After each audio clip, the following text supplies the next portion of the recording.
तो tenth science है, chapter 10 है। कल हम लोग ह्यूमन आई के बारे में पढ़े थे, उसका स्ट्रक्चर देखे थे, उसके जो पार्ट्स होते हैं उनका फंक्शन देखे थे।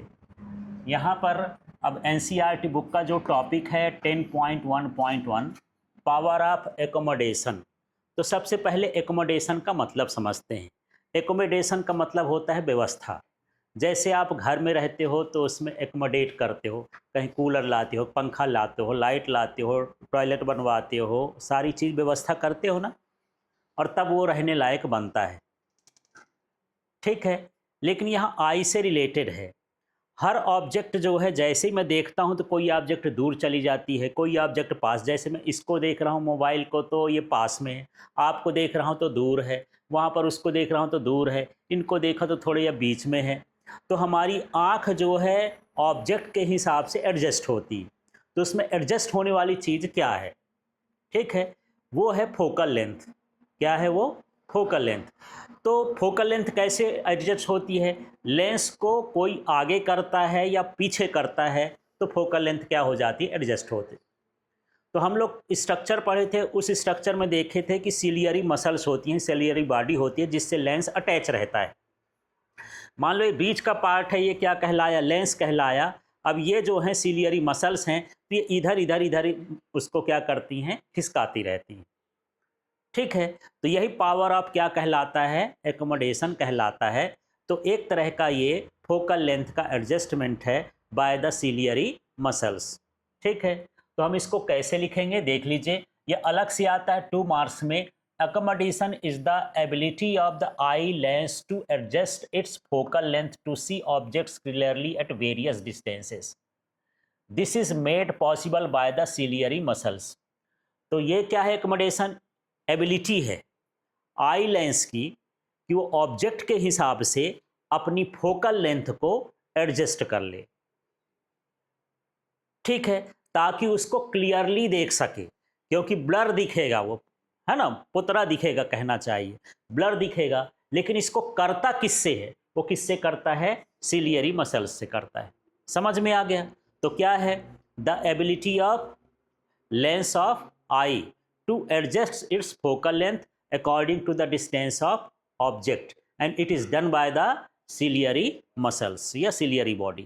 ठीक है, अब यहाँ पर ये कैसे वर्क करता है देखिए। How it works, the role of the ciliary muscles क्या होता है। तो देखिए, state of ciliary muscles, lens shape, focal length और विजुअल फोकस, ये हम पार्ट्स बना लिए हैं, समझिए। रिलैक्स्ड, यदि सिलियरी मसल्स रिलैक्स्ड हो जाए, जैसे मैं यहाँ पर ऐसे करता हूँ तो ये हाथ को खींचा तो ये मसल सिकुड़ गई, ये रिलैक्स में नहीं है, ऐसे छोड़ दिया, अब आराम लग रहा है।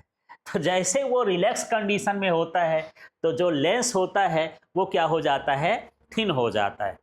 जब सिलियरी मसल्स रिलैक्स होती हैं तो जो लेंस है वो क्या हो जाएगा? पतला। और जब पतला हो जाएगा तो फोकल लेंथ क्या हो जाएगी? इंक्रीज हो जाएगी, और हम दूर के ऑब्जेक्ट को देख सकते हैं। तो देख लो, मान लो हमारे पास अभी जो कंडीशन है, लेंस इस तरह से है और इस तरह से है, तो हम पास की वस्तु देखेंगे, पास फोकल लेंथ चाहिए। ठीक है, और यहाँ पर कौन लगा है इसको एडजस्ट करने वाले? यहाँ पर कौन लगे हैं? Ciliary muscles. अब ऑब्जेक्ट दूर चली गई तो ये बेचारी रिलैक्स होंगी, आराम से रहेंगी, दूर को आराम से देखती हैं, ज़्यादा इनको टेंशन नहीं रहती। तब ये लेंस बेचारा दुबला हो जाएगा, हमारे वीवू जैसे, ऐसा दुबला हो जाएगा। और जब दुबला हो गया तो क्या हो गया? ये जो ये सिलियरी मसल्स हैं इसको सिकोड़ रही हैं।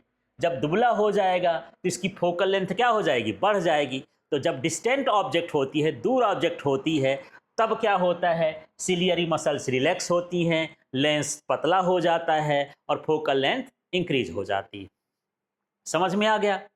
अब मान के चलो यहाँ नियर बाय ऑब्जेक्ट, इसी पेन को मुझे देखना है, तब क्या होगा? तब ये हमारा जो सिलियरी मसल्स है वो कॉन्ट्रैक्ट हो जाएगा, पास पास हो जाएगा, सिकुड़ेगा। जब सिकुड़ेगा तो क्या हो जाएगा? लेंस जो है थिक हो जाएगा, ऐसा हो जाएगा, मोटा जाएगा ये। ठीक है, तो इसकी फोकल लेंथ क्या हो जाएगी? डिक्रीज हो जाएगी। तो पास की ऑब्जेक्ट देखने के लिए क्या होगा? लेंस माने जो सिलियरी मसल है वो कॉन्ट्रैक्ट होंगी, सिकुड़ेंगी, जो लेंस है वो मोटा हो जाएगा, फोकल लेंथ क्या हो जाएगी, डिक्रीज हो जाएगी। फंक्शन समझ में आ गया सिलियरी मसल्स का। तो ये जो होता है इंक्रीज होना डिक्रीज होना, ये सिस्टम, ये ही क्या कहलाता है, पावर ऑफ एकोमोडेशन।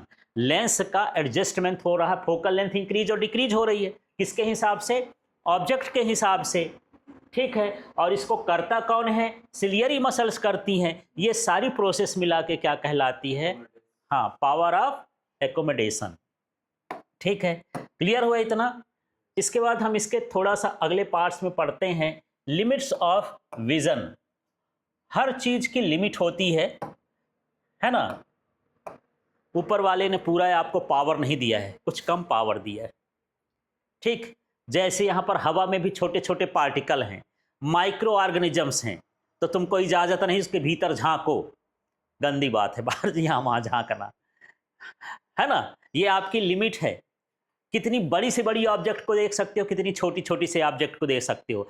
अब ये जाकर के 2 किलोमीटर जाके पुल में जाके बैठ गया, अब मैं यहाँ से झांक रहा हूँ, पहचान रहा हूँ कौन आदमी है, तो बिंदु जैसे पॉइंट जैसे दिखेगा, थोड़ी ना पहचान लूंगा कि क्या है, साइजें छोटी हो जाएगी यार इसकी, ठीक है। तो हमारे ऊपर वाले ने थोड़ा सा हमको विजन की क्या दिया है, लिमिट दिया है कि हम देख सकते हैं तो कितना देख सकते हैं, ठीक है। ये दीवाल है, आर पार नहीं देख सकता यार मैं, ठीक है। लेकिन हर एनिमल के लिए अलग अलग होती है, अंधेरा हुआ हम नहीं देख पाते, पर कुछ इंसेक्ट होते हैं, कुछ एनिमल्स होते हैं, जानवर होते हैं, अंधेरे में भी दिखाई देता है उनको। सांप वगैरह होते हैं, वो इंफ्रारेड माने गर्मी में भी देख लेते हैं कहाँ है मेरा शिकार, अंधेरे में शिकार कर लेते हैं रात में। भला तुम करो, तुम खुद शिकार बन जाओगे, ठीक है। शिकारी बन के जाओगे, खुद शिकार बन जाओगे, ठीक। तो सबकी एबिलिटी क्या होती है, अलग अलग होती है, लिमिट होती है। तो एक काम करते हैं यार, इसका टेस्ट करते हैं। अपना कॉपी उठाओ, थोड़ा सा कॉपी उठाओ, है ना, और उसका एक पेज खोलो जहां लिखा हो, खोल लिए। अब बिल्कुल वैसा ऐसा आंख के पास बिल्कुल दताई लो, सटाई लो, अब पढ़ो, पढ़ के बताओ और पास करो, और पास में करो। आंख खराब है क्या, पढ़ रहे हो? कैसा लग रहा है, अच्छे से समझ में आ रहा है क्या, ब्लर दिख रहा है। अब थोड़ा सा आप डिस्टेंस बढ़ाते जाओ, थोड़ा थोड़ा क्या होते रहेगा, डिस्टेंस बढ़ाओगे साफ होता रहेगा।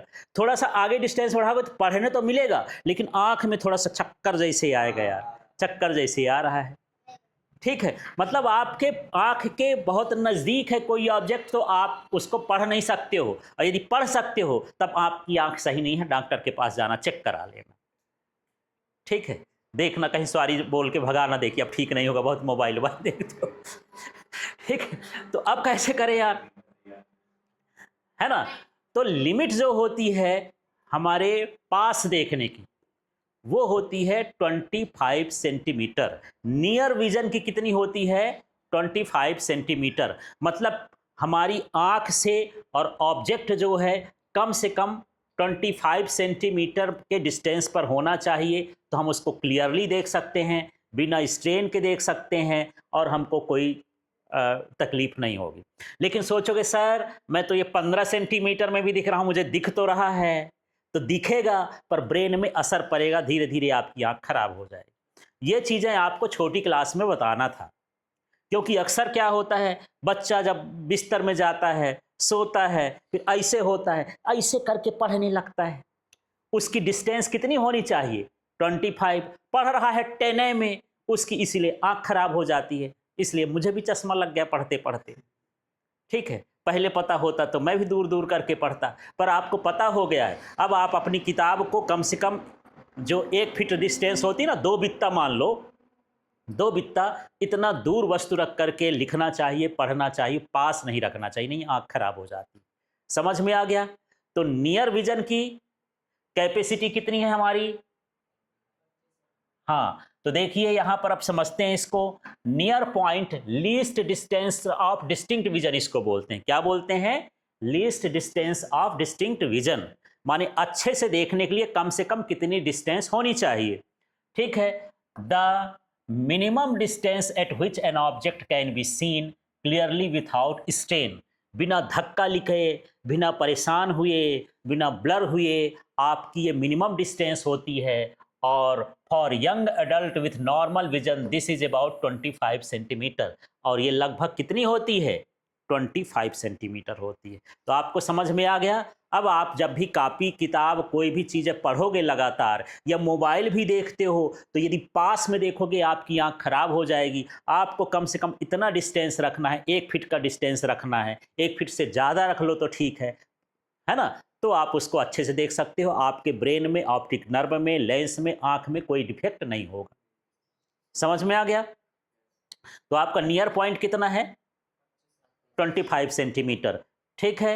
और ये वैल्यू एग्जाम में पूछता है, what is the value of near point और at least distance of distinct vision, कितना होता है? 25 सेंटीमीटर। तो जानना भी है और आपको अपने में अप्लाई भी करना है, पढ़ने भर से मतलब नहीं है। अब आप दूर कितना देख सकते हो यार? दूर की कैपेसिटी कितनी है आपकी, है ना?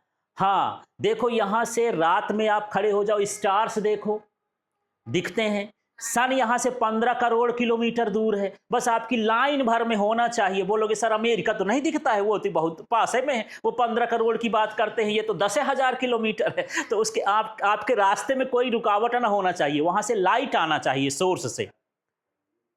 ठीक है, लाइट जब पहुंचेगी सोर्स से तभी आप देख सकते हो। मैं कल बताया था ना कि लाइट कहां से आना चाहिए? ऑब्जेक्ट से। ठीक है, जैसे हमको मून दिखाई देता है, मून की खुद की लाइट नहीं होती, पर सन की लाइट पड़ती है, रिफ्लेक्ट होता है, फिर आंख में आती है। यहां से लगभग 284 किलोमीटर दूर है, सॉरी 2,84,000 किलोमीटर दूर है, लगभग अराउंड मान लो 3 लाख किलोमीटर दूर है, तब भी हम उसको देख पाते हैं, लाइट वहां से आती है। ठीक है, कुछ हम अपना मार्स देख सकते हैं, वीनस देख सकते हैं, छोटे छोटे हैं, वहां पर हमको उसमें दिखता है ना? रेड कलर का दिखे तो मार्स। ऐसा नहीं है कि इस आसमान में जितने चमकते हैं वो सभी तारे न होते हैं, ये मत समझना। उसमें ग्रह भी हैं, उपग्रह भी हैं, ठीक है, तारे भी हैं। तारे थोड़ा ज्यादा चमकते हैं, तारे टिमटिमाते हैं, इधर उधर हिलते डुलते रहते हैं, बस। ठीक है, ये रहता है। तो आपकी कैपेसिटी कहाँ है? Far point. कितना है? इन्फिनिटी, अनंत तक आप दे सकते हो, बशर्ते उस ऑब्जेक्ट से लाइट अपने आंख तक पहुंचना चाहिए। पर देख तो सकते हो, एक मामला गड़बड़ है। जानते हो क्या गड़बड़ है? छोटा हो जाता। देख लोगे तो देख के कर निकालोगे कि उसके भीतर वो कैसा हो जाएगा? छोटा हो जाएगा, साइज उसकी छोटी हो जाएगी, कैपेसिटी उसकी कम हो जाता है। एंगुलर विजन वहां पर क्या हो जाता है? कम हो जाता है। जो एंगल का फॉर्मेशन होता है, विजुअल एंगल फॉर्म होता है, छोटा हो जाता है। ठीक है, तो आप इन्फिनिटी तक देख सकते हो, पर वो ऑब्जेक्ट कैसी होती जाएगी? डिस्टेंस में जाती जाएगी। तो छोटी, सबसे बड़ी ऑब्जेक्ट कब दिखेगी? ये पेन है, जब आप अपनी आंख से 25 सेंटीमीटर पर रखेंगे, इसका विजुअल एंगल ज्यादा होगा, ये हमको बड़ी दिखेगी। जैसे जैसे दूर जाते जाओगे एंगल छोटा होता जाएगा और ऑब्जेक्ट मुझे कैसी दिखाई देगी? छोटी।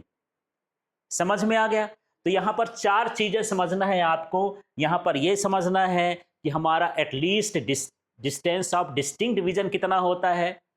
25 सेंटीमीटर। आपका फार विजन क्या होता है? बहुत दूर तक कितना देख सकते हो? इन्फिनिटी देख सकते हो। किसी ऑब्जेक्ट की साइज कहां पर मैक्सिमम रहेगी? 25 सेंटीमीटर पर, या at least distance of distinct vision पर। ऑब्जेक्ट की सबसे छोटी साइज कहां पर रहेगी? इन्फिनिटी पर रहेगी। जैसे जैसे ऑब्जेक्ट हमारी आंख से दूर जाती है, उसका विजुअल एंगल छोटा होता जाता है और ऑब्जेक्ट मुझे कैसी दिखाई देती है? छोटी। तो ये बताओ, अर्थ बड़ा है कि सन है?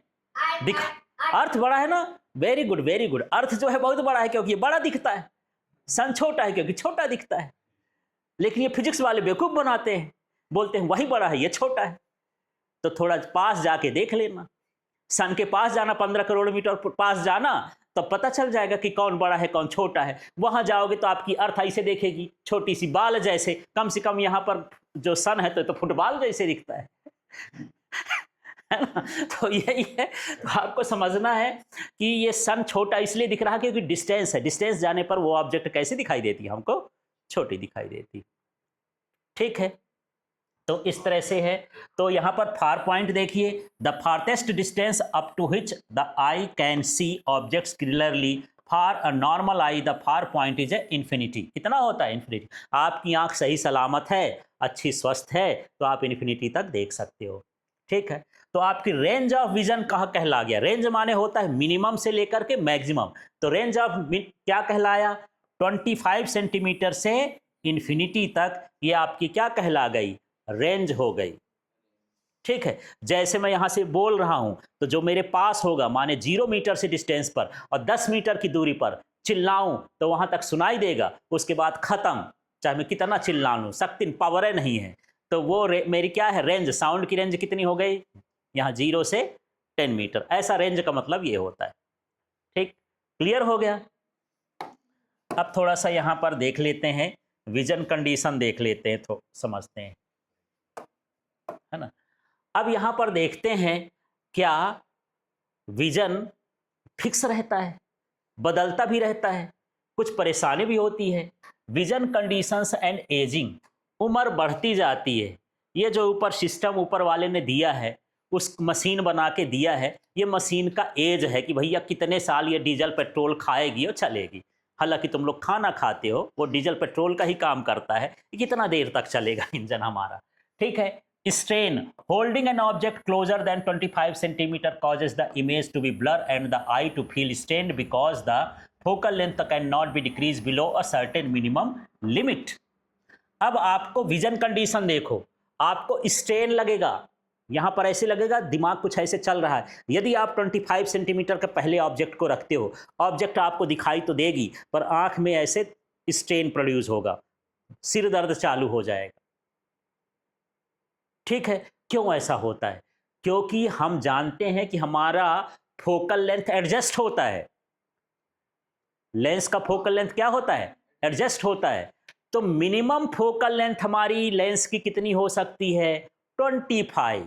25 के नीचे फोकल लेंथ है लेंस की नहीं हो सकती है। तुम भले इसको ले आओ, वो लेंस जो लगे मैं घटाऊबे न करूंगा, मनबे न करूंगा, इतना ही रखो तुम अपना, ऐसे हो जाता है।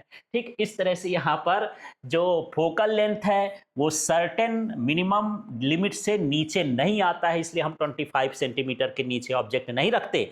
आप रखते हो तभी आपका सिर दर्द करता है, फिर डॉक्टर के पास जाते हो, चश्मा दे देता है, अब बोलता है थोड़ा इस चश्मा से भी देखो, 10 15 20 दिन लगाओ शायद उतर जाए। अब वैसे करते रहोगे तो परमानेंट चश्मिश ही हो जाओगे। ठीक है, अब ये है कैटरेक्ट।